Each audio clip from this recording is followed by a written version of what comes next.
Level 1. Kasta gali lubang, tutup lubang. Level paling kritis.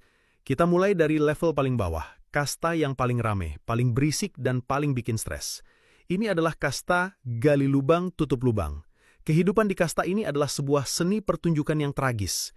Dari luar, di media sosial, mereka bisa kelihatan baik-baik aja. Nongkrong di kafe, pakai baju baru pas lebaran, bahkan mungkin sesekali ikut tren healing.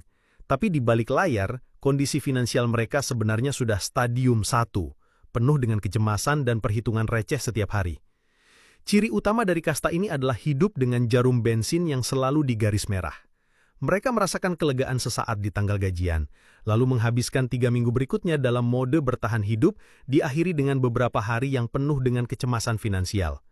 Mereka akrab dengan notifikasi dari aplikasi PayLater dan pesan WhatsApp yang diawali dengan, "Bro, soal yang kemarin gimana ya?"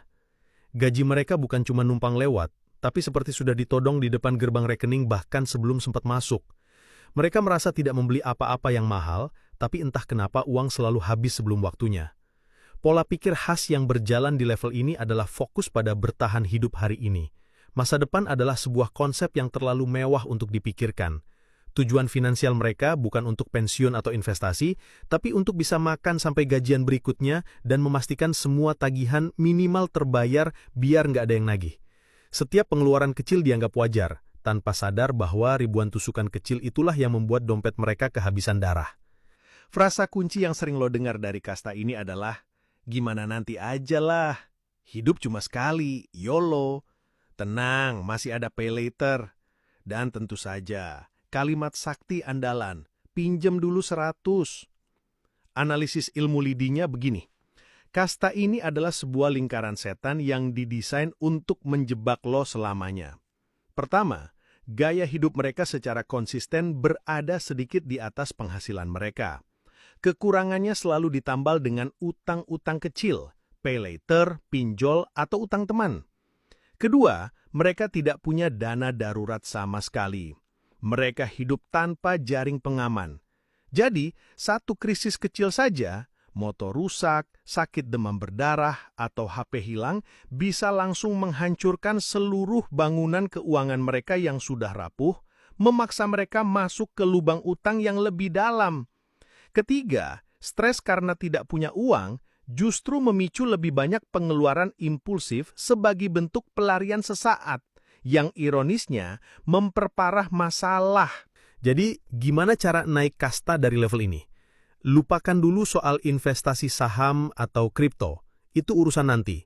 Lo harus fokus pada 3 langkah fundamental untuk menghentikan pendarahan. Langkah pertama, gencatan senjata. Selama 1 bulan penuh, lo harus bersumpah untuk tidak menciptakan utang konsumtif baru. Apapun yang terjadi, hapus aplikasi PayLater, jangan buka Shopee, dan belajar bilang enggak kalau diajak nongkrong mahal. Tujuannya cuma satu, berhenti menggali lubang baru. Langkah kedua, jadi intel untuk diri sendiri. Lakukan apa yang gue sebut metode KPK. Selama 30 hari, catat setiap rupiah yang keluar dari dompet atau rekening lo. Beli gorengan 2.000, catat. Bayar parkir, catat. Tujuannya bukan untuk menghakimi diri sendiri, tapi untuk mengumpulkan data intelijen. Lo akan kaget melihat kemana saja uang lo menghilang.